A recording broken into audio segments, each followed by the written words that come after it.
Good morning, good afternoon, or good evening.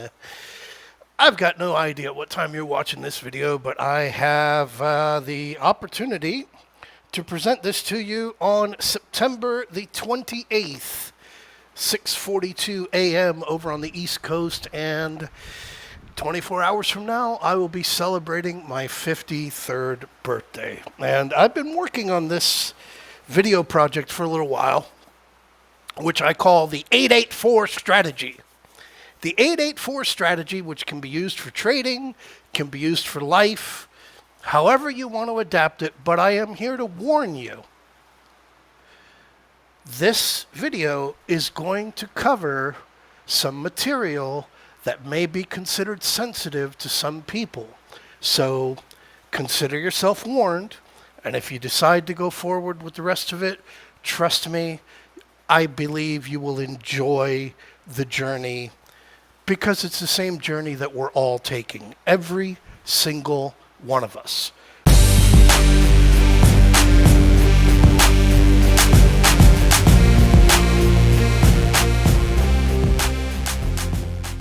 So let me just start you out with here as we go on to the charts.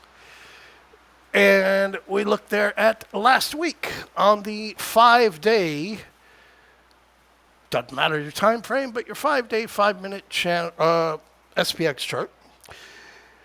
As we came up to the 5-day moving average on Friday and rejected it, the 5-day moving average later in the afternoon and rejected it, and we finished the week off red. The week has finished red and gave quite a few warnings about this as we were going into the midday. We were looking for plus 1%, having gotten to minus 1% the day before, 66.34.91. 4:35 in the morning, started posting the ball is firmly in the hands of the bulls heading into PCE at 8:30. 7 o'clock, going into PCE at 8:30. This is 100% set up for the bulls. And then you got your plus 1% algo that we are very well aware of. Your risk starts at Old Faithful 66.20, 66.25, $3 credit. Some of you got a little bit better. And then, as you saw, bears need to hold the bulls under 66.45. You couldn't have begged for a better play out of the elephant of your put credit spreads. Now you need to see follow through, though. You got to see follow through over there at that 65.98. We were dancing on the ceiling of it, dancing right on the ceiling of it. And you only got down to $2 as you were approaching your test, which did not work. But as you saw there, you got a red week. But we're not here to talk about that. As you saw on your spreads, you got $3 credit on your red weekly candle. Not here to talk about that. You got $1 on your 66.25, 66.20s. But we're not here to talk about that. You had your red week on the QQQ. But we're not here to talk about that.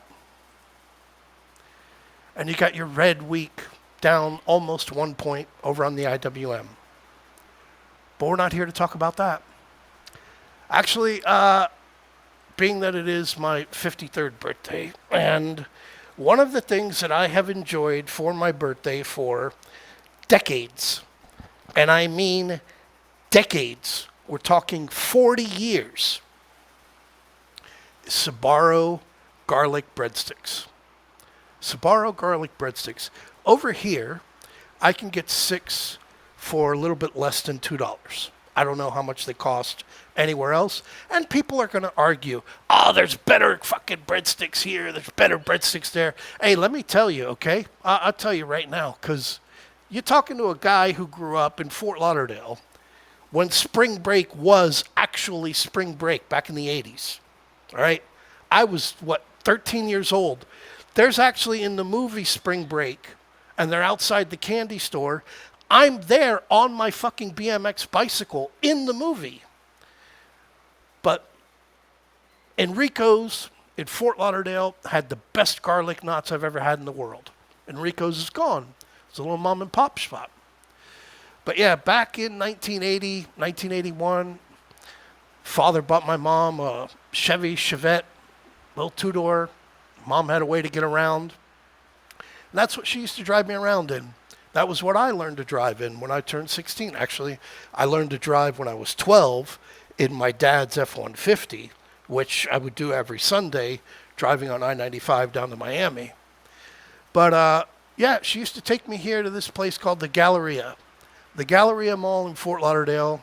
You know, we couldn't afford to buy shit at Burdines, Neiman Marcus, Jordan Marsh. We couldn't afford it. But right outside of Burdines, because Burdines was where we would typically park, right over here, Middle River Drive, just outside Burdines, right around there, that's where Sbarro was. And my mom would take me there on when I got A's on my report card. Getting actually teared up talking about her. Hang on.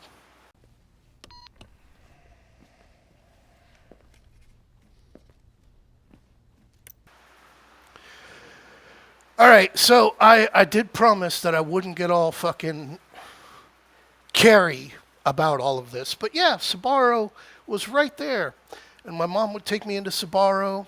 We'd go in there, I'd get my breadsticks, slice of pizza, and then we'd go walk through the mall and we'd just window shop. Because again, we couldn't afford to buy any of that stuff that was there. But yeah, she would take me where we could afford stuff on the weekends, which was the swap shop over at the Thunderbird Flea Market, the Thunderbird Drive-In Movie Theater over on Sunrise. But what it brings me back to, and I guess the connection as to where I am is, Sbarro had an IPO in 1985. And I remember back in 1985 when I read about this IPO. Now, I'm a eighth grade in high school. I'm in eighth grade. I remember. I'm in eighth grade in high school, and I remember reading about it.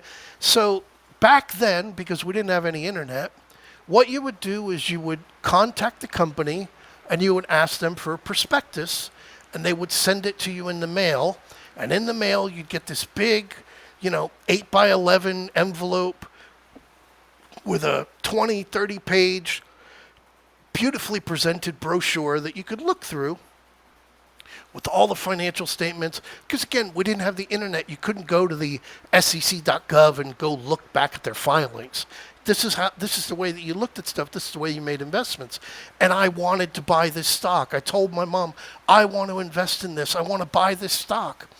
And because of an accident I had had when I was like 5 years old, and the settlement, which was like $3,000, the agreement on the settlement was that it had to be rolled in a CD, certificate of deposit, until I turned 18. So we didn't have any access to any money. But I remember it because, yeah, Sbarro went public back in 1985. They went private back in, I don't remember when, 2000. I don't remember. In 2011, the company was ranked 15th in foreign sales among U.S.-based quick-serve fast casual companies. I remember I remember this specifically, but I can't find the chart. Can't find the chart anywhere to save my life. But that was 40 years ago. And here I am now, embarking on 10 years since I started 32 Trades. Right in the very, very end of 2015. Coming into 10 years since I've been doing this. I've dealt with thousands of members, and I've done thousands. I've actually probably done a little bit more than 1 million one-on-one calls as my time as a broker and as my time as doing these one-on-one calls, which I provide for everybody as a member, that I had been doing for the last 10 years. So my birthday wish list, it's one single item. I've seen options move. This is 75 cents to 125 bucks in a couple of hours. I've seen options go 2 to 20 on earnings beats and earnings misses. Well, I've seen stocks go from $10 to $2,000 over here in Asia. A lot of you guys were there to see the whole, Roaring Kitty and the AMC and GameStop squeezes. You've all seen it, but the wish list is simply that in financial markets, and especially in trading, there's no scenario that will ever convince me that a position cannot fail. No position. Every one of them has a possibility to fail. So the way that I've operated and the way that I have presented all of my opportunities over these 10 years is within the risk framework that anything's possible, and you got to approach it with that trade in your mindset. And if people adopted this philosophical view of trading, they'd be far less likely to fall into traps of letting loose positions and spiral them into these fucking just life-ending mistakes like Doug over in Alabama, who still trolls me because of the $700 that he had in his trading account. But yeah, I mean here, Thursday, 22 cents. Friday, a little less than 24, a little more than 24 hours later, $12. So where I am here is I'm going to discuss with you who, what, where, when, why, and how, and might be a little bit mixed up because I'm very happy. I am very, very happy about it, but as you'll see, the pinned tweet or X post on my X account, on my Twitter account, my Options Club, and I posted it there saying, I'm just going to leave this here for the SPX spread traders and those loving the single leg QQQ, SPY, NVIDIA, Apple, Tesla options because, we focus down on the prime group to look for the opportunities on it. And this was a message from Rick. He posted it there on that day. Today, Monday, March 17th, 4:10 a.m. a.m. 1 year with you, I remember the question I asked you. Your reply was a picture of a set of books with the binders labeled stupid, ignorant, retarded, useless, or something to that effect. So I basically shut up for 3 months. The account was predominantly my single leg callouts. He did a mix of some of the spreads that he figured out on his own time that he had confluence with my plays, just so he could learn my style and technique. Now he has to meet me in Honolulu at 1 Kitchen, and I'm going to be treated to a top 10 meal of my life. Well, unfortunately, brother, as I mentioned to you, back before I was a broker, I was a sous chef down in South Florida, and I've cooked for some of the biggest celebrities in the world. But his reply finishing off is, thank you, brother, for teaching me this life skill. No matter where you are, whatever crazy thing that you're doing, you own a special place with me. $3,318,531.65. And I left it there. March 17th, 2025. Now, my conversations with Rick have gone on well over that period. He used to be a very regular private messenger, and I've told all of you on the one-on-one calls, message me as many times as you want during the course of a day. But I was replying to something I put him onto with FinViz for a stock screener, but his main thing that I want to share here was, Tim, I don't want to say it in chat, but it's pretty hard to lose money if you keep it simple and don't overtrade. This is on August the 6th this year. I'm up 100K this week from 20, 40, 50. A lot of microwave chefs get in their own way here. And we followed on here, at the end of the month, where, Tim, hope you're having a good weekend. 2 things, sorry to bother you on the weekend. Seems like you like these 1-2 minute charts. As I look at these, gives you a very good aerial view of the day, the weeks. For what we do, credit spreads, seems to be perfect in looking for reversal areas. Thank you. We'll try these more often. Secondly, I think I'm going to have my first $1 million month in August. I count this as very significant because it's just a daily process. A few doubles here and there, a few singles, So I wanted to thank you for fueling my already existing passion for the markets. I need to find out how you nail your pivots so well. 6470 yesterday was brilliant. Have a good weekend. Don't be too hard on your son. See you next week. Rick. And you guys have seen Rick post. You know? Boom. Right there. Tim's call credit spread over $3 now. He was up $143, $143,000 on the day. Here you go. Rejected 64.95. Tim pointed out 64.94.91. 10% SPX up in the year. Used PDH as your strike. Made 150 grand on the day. August 28th. Here again posts. Doing a little combo. 10 grand. Boom. August 29th. Pre-market. Took the 5-day moving average as my strike. Done by 10:15. Golf match. No opponent. 153 grand on the day. So on Saturday morning, at 4:48 in the morning, I'm getting messages here from him. So spent a couple of hours on the charts, was able to still make 150K on the day. Simple this, simple that. Champions are made at practice. Hopefully I can pass this on to my 4 kids. But like he says, up early today, he's going to spend about 60 minutes reviewing this past week's and note in my journal why I made each trade so that he can go back to it, because sometimes, like he says, I go back 30 days and I can quickly look where I would make a trade and compare it to my journal. Need to love this or it may eat you for breakfast. This is 4:48 in the morning on a Saturday.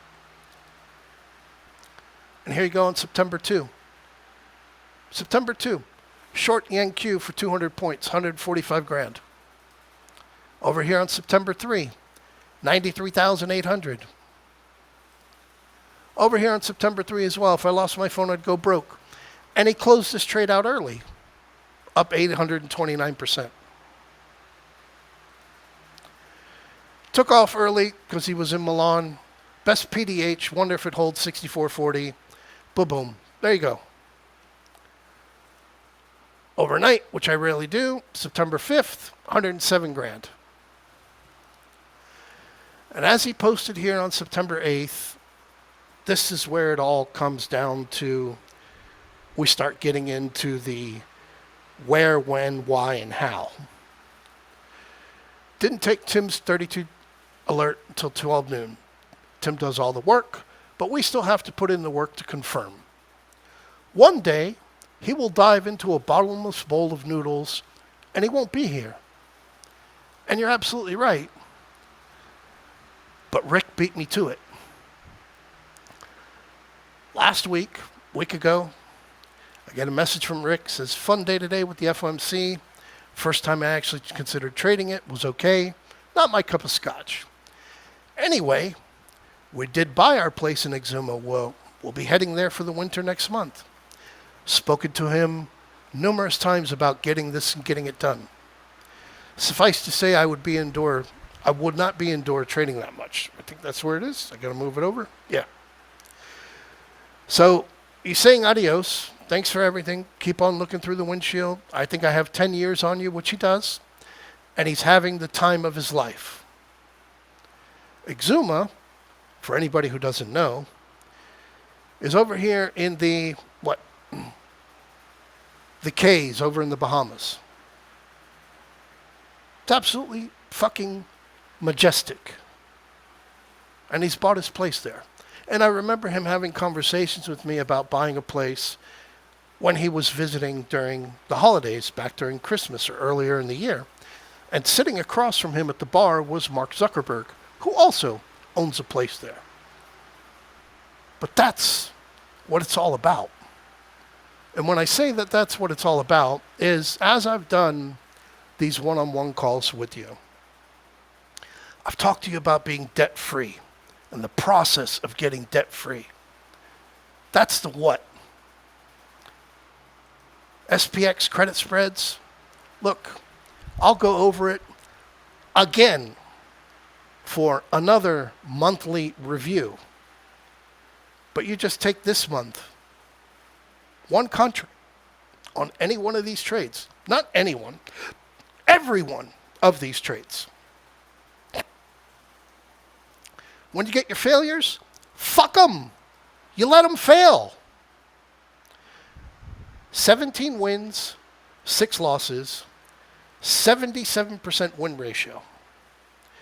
Your wins, 42.25. Your give back, 1,600. So on your initial trade to start the month out, which was $3.50 credit, so you only had 150 at risk on your first trade of the month. So your month starts with $150. You're up 1,750% on the month. If that doesn't motivate you, your bullshit fucking fairy tales on a one-on-one call aren't going to make it any easier. Because here is what it's all about. Well, today's Sunday of week 39. So I'm going to be putting an X in that box. Now tomorrow is my birthday. So I'm going to be putting an X into that box. And these ones here in white making the most asinine, fucking retarded assumption are the years that I have left in my life. But again, because I've got it highlighted out here in red, 61 to 70, show me somebody who's over 70 years old that's out horseback riding, that's out in the fucking gym, that's fucking active as shit. Show me somebody over 70 that's doing that. Because when you're 70, you're hoping that you've left a legacy. And the same thing here with the weeks. These are the weeks in your life, starting from when you're born. And again, making the absolute assumption as this week comes to an end, that week is gone. And that week is never coming back. So when you come down and you really look at the expiration date, the average lifespan of a man, they say, is 78 years old. But, all right, my father passed away at 62. My mother made it to 68. Let's say, realistically, I get to 70. That means I got 17 years left.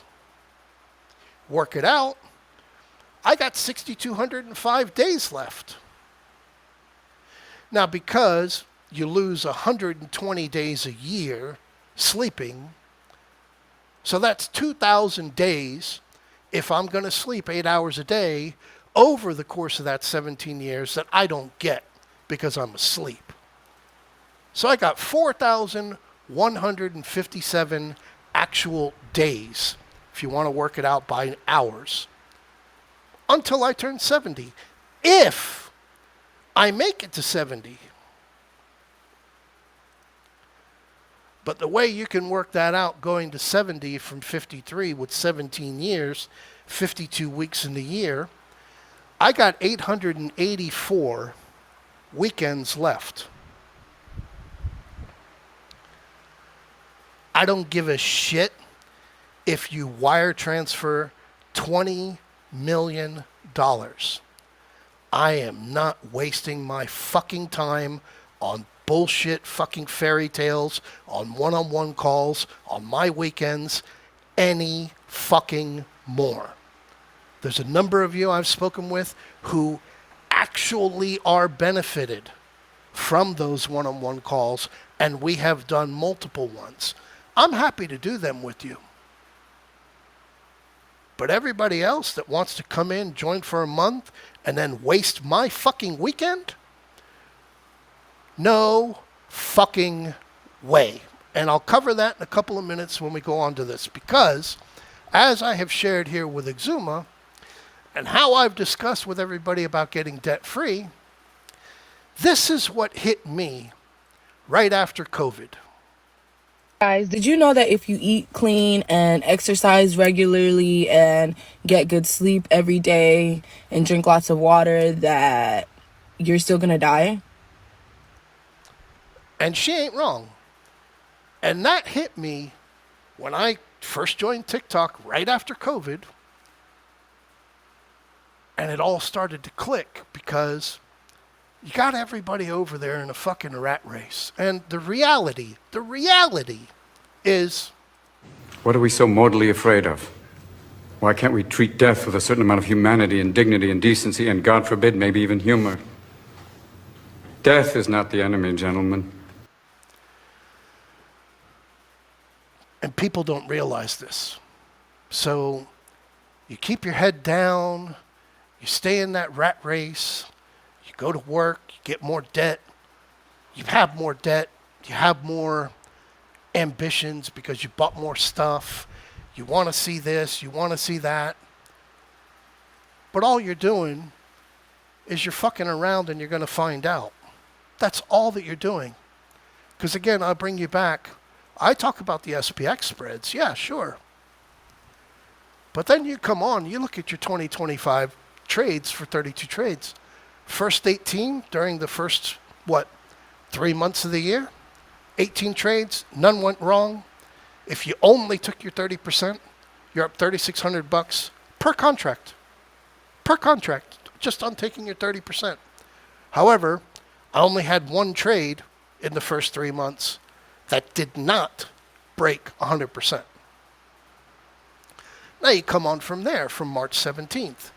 My very first trade that I got into after March 17th was, looking at those, the bounce, April 7th QQQ calls. Didn't work. Too early. Way too early of an expiration date over there on April 17th. I had the Boeing trade back in May and June. I saw Boeing perfectly set up, technically, price pivot, everything. No, here we go. Trade never, ever worked. Never worked. Same thing with the May 16th Netflix call credit spread. 1100, 1105, $4 credit, dollar risk. Didn't work. Never worked out. Same thing happened here back on June 2nd. Looking at the June 5, SPX 5910, 5905 call credit spread. $3 credit, $2 risk. Didn't work. And then there's been a couple of trades, like the September 19th QQQ 490 puts. They only made 23%, and there was an actual alert messaged about, that's it, boys, that's the bottom, back when we hit September, that 57.67 on SPX. You look over here at the August 15th PLTR 100 puts, only made it to 24%, and again, put out the alert with the update that you've made it to your first level. But then you go down, you go through the rest of them, and yeah, there's been 1, 2, 3, 4, 5, 6, 7 that have gone over 100%. These ones over here that are brand new open, and all of the artwork on these other trades, I don't have anybody helping me. I've been doing this by myself for 10 years. 10 years. And all of you who I've done one-on-one calls with, you get on a call with me on a second time, I can cover up where we finished off on our last phone call because I can remember everything about you, because that's the reason why I ask you the questions I ask you, which are dedicated to becoming debt-free, because I want you to get out of the rat race. And it brings me to, because I've pretty much covered now, what is it? Where are we? What, where, who, using Rick as an example and myself. What, where, that's the Rick part, which you go back into here.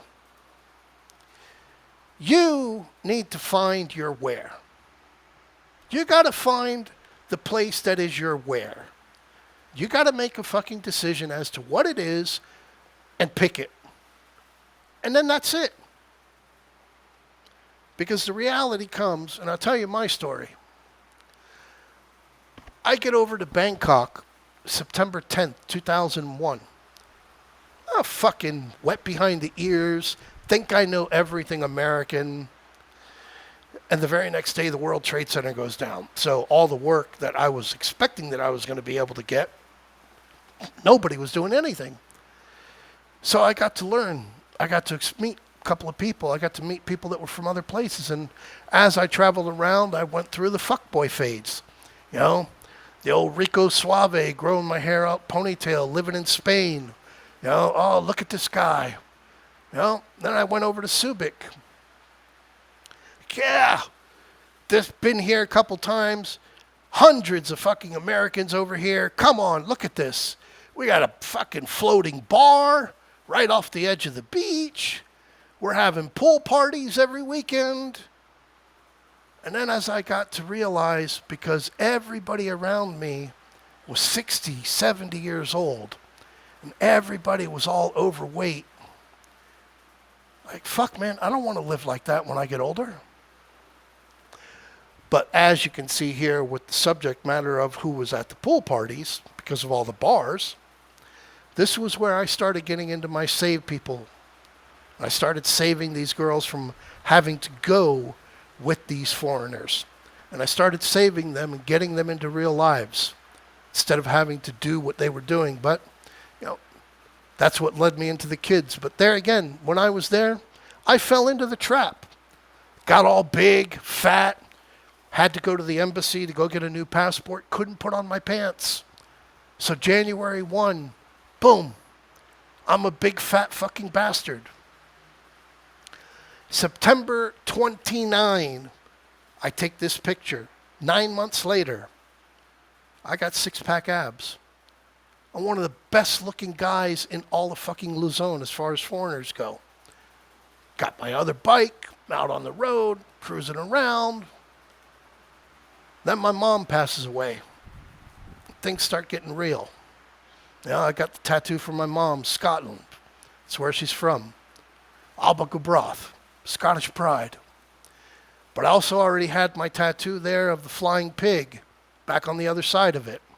Right down there on the bottom of it. Got my flying pig. I want to believe. I want to believe. So I got my flying pig. But there is nothing to believe in except yourself. Nothing but yourself. Believe in yourself. Don't take anything as a no. Believe in yourself and go fucking do it. Just do it. Here, it's not a squat if the bar's not bending. And I was doing this here, 47 fucking years old I'm doing this. 500-pound squats. That's where I met my wife. I got my wife here videoing it.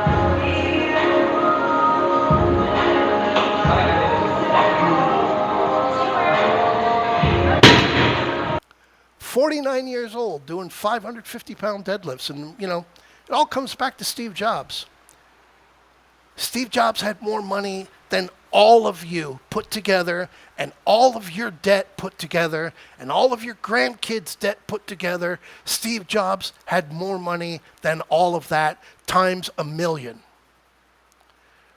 Remembering that you're going to die is the best way I know to avoid the trap of thinking that you have something to lose. Just go fucking do it. I chose the Philippines for different reasons. But at least here, once a year, on November 1st, All Saints Day, people are going to come and visit my grave. My family that I have now, their grandkids when they're older, because I'm able to interact with some of the grandchildren at the moment. A lot of people come and visit me just because I've changed their lives from different parts of the country every year when they come to this travel year. You've had relatives die.